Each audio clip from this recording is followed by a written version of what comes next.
Hello Spartans, this is the first episode of the Spartan Academy Series. This has been a lot of work, but let's get straight into it. Today we're going to be covering the basic fundamentals of PvP. The point of the video is to cover topics about Albion that other content creators haven't covered at the moment. A lot of information in the video, a lot of veteran players will already know, but maybe some of you don't know exactly how different system works. Some information in the video might be straight up wrong. The sources about different data and information covered in the video has been tested by myself, since you can't find this information on Albion wikis. We are going to be covering combat system, combat state, game mechanics of Albion. We are going to be covering player interaction in PvP scenarios. We're also going to talk slightly about mindset of PvP activities and have a small quiz at the end. So let's start off with the basics. Albion Online have different rule sets depending on what zone you are playing from. For example, Albion has the Royal Zones and we have the Black Zones. The Black Zones is split in between the Outlands and the Avalon portals. Meanwhile, the Royal Zones have split zones in between Blue, Yellow and Red Zone. All Red and Black Zone is full loot PvP, meanwhile Blue and Yellow Zone is knockdown PvP. Meaning when you die in Blue and Yellow Zone you won't lose your gear, but in Red and Black Zone there is full loot PvP. Doing PvE activities in Black Zone is a lot more rewarding than doing PvE activities in Blue Zones. You will get additional fame and loot. We have a few other ways of participating in PvP activities. There are different systems in Albion Online that enables people to do different forms of PvP. For example, we have the Arena, we have Crystal League, we have Corrupted Dungeons, and we have Hellgates. I'm not going to talk about this a lot, but I'm just going to mention that Arena is Firefly non-lethal, usually used for fun content. Crystal League, there's different tokens you can use to participate in different content. For example, there's 5v5, there's 20v20, you can do non-lethal and you can do lethal. Albion Online has Corrupted Dungeons. Corrupted Dungeon is a 1v1 platform for PvP. There's 3 different levels, there's the Hunter, there's the Stalker, there's the Slayer game mode. Different game modes have different rule sets. For example, the Hunter is only knockdown when you die, meaning you will not lose your gear upon dying, meanwhile the Stalker and the Slayer game mode has full loot PvP. The different level of Corrupted have different item power you have to enter. There is an item power to enter and there is an item power cap. They're separate. For example, if you look at a Hunter, you need 800 item power to enter, but the item power cap is 900 with a soft cap with 10%. Meaning, for example, if you enter with 1000 IP in Hunter, you will have 910 item power, because the item power cap is at 900 and you gain 10% additional above that. For example, if you compare that to the Slayer game mode, you need 1200 item power to enter, right? But the IP cap is 1300 with a soft cap at 50%. So for example, if you enter with 1400 item power, there's a soft cap at 50% above 1300, meaning you will get 1350 item power when entering. Slayer also has another rule compared to the other game modes. You need some time on your character reach 100k infamy to enter. If you go below that at some point you can still enter Slayer. You have to obtain that one time. Hellgates are quite similar to Corrupted, except you play 2v2, you can play 5v5, you can play 10v10. You either play lethal or non-lethal. Just as Corrupted Dungeons, there's a IP you need to enter and there's a separate IP cap. All non-lethal forms of PvP played in either Hellgates or Corrupted Dungeon will count as a PvP in a yellow zone, meanwhile all lethal forms of PvP in Hellgates or Corrupted Dungeon will count as PvP in the Black Zone. In Black Zone the rules for PvP is quite simple. You can attack everybody except if that player is a part of your guild, alliance or your party. So the Royal Zones are a lot more complex. So you can either be non-flagged. This will make you a blue player. You can be hard flagged, that will make you hostile towards others. People call this usually PK or player kill. Or you can be faction flagged. Non-flagged players can only participate in PvP against hard flagged players.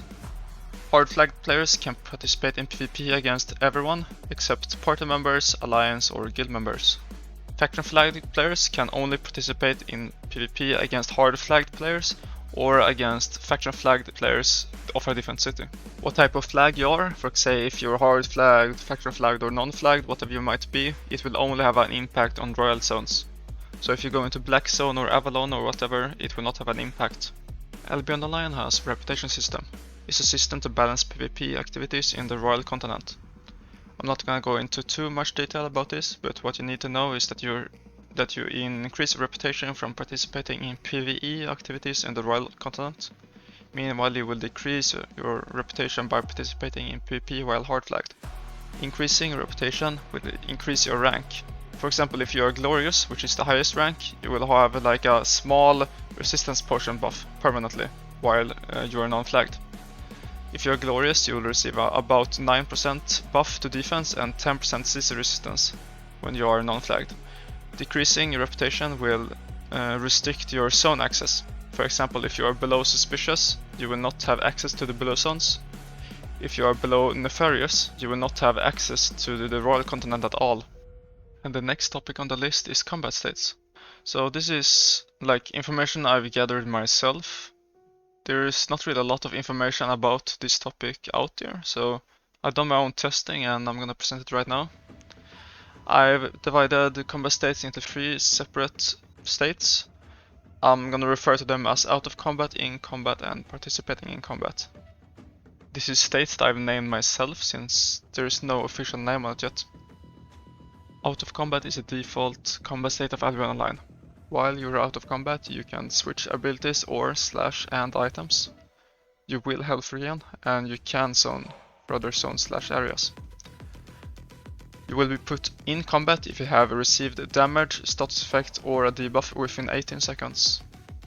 While you're in combat, you can't switch abilities or / and items. You won't health regen, but you can zone for other zones / areas. You will be participating in combat if you yourself have dealt damage, applied a status effect, or applied a debuff within the last 18 seconds. While you are participating in combat, you can't switch abilities and / or items. You won't health regen, and you can't zone for other zones / areas. Just a small side note here, I refer to it as being 18 seconds, but it's 18.9 seconds instead. No matter what combat states you're in, you will always be able to select your abilities or items if you have no one selected, but you will gain a 10-second cooldown if you're dismounted. On the other hand, if you already have items and abilities selected, you will not be able to switch while you're in combat or participating in combat. However, if you're out of combat, you can switch abilities or items, and you will receive a 10-second cooldown to abilities, food, and potions if you're dismounted. If you are in combat with an enemy player and that player cannot be hostile towards you, either because they're no longer in your zone, they're dead, or they're knocked down, you will not be able to be in combat with them anymore, and you will be put out of combat. Another thing to know is that you cannot participate in a combat with a downed player. If you get killed by a mob, you will receive a knockdown timer of 18 seconds. But if the mob that downed you is still aggroed to another player, you will have a 10-minute knockdown timer instead. However, if you have received damage, debuff, or a status effect from an enemy player within 60 seconds, if you get downed by a mob, you will receive a 3-minute knockdown timer instead of an 18-second one. You probably already know that you can execute a player that is downed, but did you know that both eating food and executing as player is a channel ability, meaning it will be performed faster if you have something like a Scholar Robe, which increases your cast time. After getting up from being downed, people usually refer to this as being revived. You will get mob aggro immunity for 15 seconds. During this period, your movement speed will be increased by 50%. This buff will disappear if you participate in combat. The spawn buff. Most people refer to this as a bubble. This lasts different times and has different ranges depending on what source you receive the bubble from. After receiving a bubble, you will have a 60-second cooldown to receive a new one. If you travel too far from the source destination of the bubble, you will remove the timer and the shield. This range is depending on the source where you received the bubble from. Some examples of this is, for example, if you go into a solo dungeon, you will have a 15-second bubble while going into the dungeon. This bubble will have a very short range. If you move slightly, you will instantly remove the shield. However, if you compare this to going into a new zone, you will have a 30-second bubble instead, and this bubble will have a very long range. Another thing is, if you zone into a zone, you cannot zone back or into another zone again for 10 seconds. After you zone into a zone, you will have 15 seconds cooldown on abilities, food, and potions. At the same time as you will receive the spawn buff, you will also get 20% increased movement speed for 15 seconds after spawning. This is independent of the shield and is going to be kept after losing the shield from moving too far. However, this will be removed if you will be participating in combat. The same thing goes with the spawn buff. If you participate in combat, you will lose the bubble. You will receive a bubble from zoning into another zone, so by default you will reset your combat state and you will be put out of combat. On the other hand, if you are hit while you are bubble, you can still be put in combat even if you have the bubble up. And this will, for example, stop health regen and start. This will also stop your mount from regenerating health as well. Albion Online has different mounts.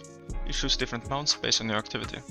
Different mounts cost different amount. They have certain speed, they have certain health, they have certain carry capacity, whatever. What you might not know is that different mounts have different mount up speed. For example, normal mounts, for example, Journeyman's Horse, Swiftclaw, Boars, whatever, they have about 3-second mount of speed. But other mounts have separate mount of speed. For example, all the elite mounts and the Grey Wolf will have a 2-second mount of speed. And all the normal battle mounts will have a 10-second mount up speed. If you already have your mount beside you, you can mount up very quickly. All the normal mounts and the elite mounts and the Grey Wolf, for example, will have a 0.4 second mount up. Meanwhile, the battle mounts require 5 seconds to mount up. If you dismount yourself, your Q, W and E ability slots. This is what people you refer to as weapon abilities. These abilities will have a 0-second cooldown if no enemy player is within 40 meter range of you. But if a player is within that range when you dismount, you will receive a 5-second cooldown on the weapon abilities. After you dismount, you will always have a 5-second cooldown on all armor abilities, food and potions. You will also have a 5-second cooldown upon dismounting and making you unable to be hostile towards other players. This will make you unable to auto-attack or do any hostile actions towards enemy players. However, if you get dismounted by an enemy player, this is what people refer to as a hostile dismount, or forceful dismount. You will have your abilities ready and you can participate in hostile activity instantly. You will have a 2-second displacement and crowd control immunity, and you will have your mount on a 30-second cooldown to mount back up. Silver drops from players and mobs will despawn in about 5-minute time. It's a little bit inconsistent, but it's around 5 minutes. However, loot from both mobs and bodies will despawn after 30 minutes, and the same goes with player bodies. Earlier, we talked about combat states. If you are out of combat, you will health regenerate. But do you actually know how it works? By default, you will regenerate 12 health per second, assuming you don't have any gear equipped. But it will be increased by all the items you wear. For example, wearing whatever chest piece will increase it by 150%, and all items will increase it further. For example, chest piece, boots, and helmet slot will increase your health regeneration, and some tank items as well as some offense, for example the taproot, will also increase your health regeneration. So some people with really high health total will regenerate less percentage health, meaning it will take a longer time for some players to regenerate to full health compared to others. Also different foods in the game that allows you to increase your health regeneration further. For example, there's different tiers of food. For example, fish and cabbage soup that increases your health regeneration. And now let's talk about everyone's love-to-hate topic. I'm gonna talk about lag. People usually refer to this as latency. It's a problem Albion Online has that's good to know in PvP scenarios. The fundamental is that on your screen you're gonna be further than you actually are, and your enemies is gonna be further back than they actually are. It's a problem with client-side information and server-side information, as showcased in the video. And now let's talk about a few combat systems. Albion Online has a few systems to balance PvP play. One of them is Disarray. Disarray is a Zerg debuff to balance CVCs to enable outnumbered fights. I'm not going to talk too much about this, but what you need to know is that larger group will have reduced damage versus player, CC duration and healing received. There's quite a few more systems in Albion Online. Quite recently, as the Lands Awaken patch 4, which was 26th of January 2022, we got a few systems that got changed. We got changes about AoE damage, we got changes about outnumbered fighting, and we got a few changes about crowd control duration. This has impacted the outnumbered fighting, ganking, and CVC fights. First off, I'm gonna start off with Focus Fire Protection. It's a PvP system that enables outnumbered fights a bit easier. In this patch they increased the survivability by quite a lot for smaller groups to fight bigger groups. Another system they changed was AoE escalation. It's a system that increases the damage of AoE abilities. So for more targets hit with AoE abilities, the damage will be increased. This will make it easier for outnumbered groups to fight larger groups, since the larger groups will have more players clumped together. This patch they also changed the default crowd control duration of a lot of weapons. Across the board, they made higher IP weapons have lower crowd control duration, meanwhile lower IP weapons will have slightly higher. About 1000 IP, above that you're gonna decrease the crowd control duration. Together with the crowd control duration change, they also changed a system called diminishing returns. This is a system I don't think a lot of players know how it actually works. How the basic fundamental of it works is that if you root a player, the next root will have reduced duration. If you stun a player, the next stun will have a reduced duration. It takes about the same as to change a combat state. It's about 18.9 seconds for the diminishing returns to fully reset. But for example, if you root a player for a really long time, the next root will only be 20% of the default duration. Let's talk shortly about mindset of Albion. When you do PvP activities, for example if you play full loot PvP in Albion, I believe you should play for fun, over playing very carefully in hope to gain more profit. You should try to take a lot of fights. By taking a lot of fights, you will learn and improve much quicker. When you take fights in open world, the fights you will get will rarely be very fair. Always try to do the best out of all scenarios you get. You should consider the gear that you're wearing to be lost when you go out in open world. Consider your gear to be like consumables and try to get a good use for the gear. You might die. You might die a lot. I mean a lot. But at the end of the day, you just have to keep going out there. It's just a game in the end. You made it this far. But now, let's see how much you actually remember. Let's have a small quiz. I'm going to show you a few clips from my old videos. You will need to watch carefully. Based on concepts you learned throughout this video, you should be able to answer what could have been done differently. In the following video, you see me get a very lucky escape off. I escape into a dungeon.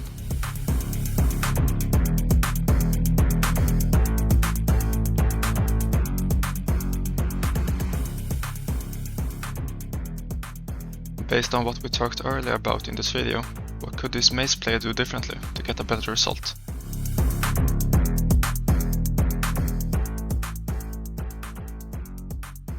In the video, you can see me having the food cabbage soup active. It increases my health regeneration by a lot. Earlier we talked about the fundamental of combat states and shields. In this clip, you could have auto-attacked me while I had bubble. It will stop my health regeneration because I would be put in combat. In this next clip, you can see me wanting to contest a chest. But after dismounting, I realize I have the first W, Burst of Spears. I want to switch this ability for Impaler. What should I do? If you switch abilities while dismounted, you will get 10-second cooldown on abilities. So instead, I mount up and switch abilities while mounted. This will not give me cooldowns. Then I demount and get a 5-second cooldown to hostile dismount. This will give me a 5-second cooldown instead of a 10-second one. In the following clip you can see me escape from a fight with the help of demon boots. I'm using the mount Grey Wolf. How long does it take for me to mount up?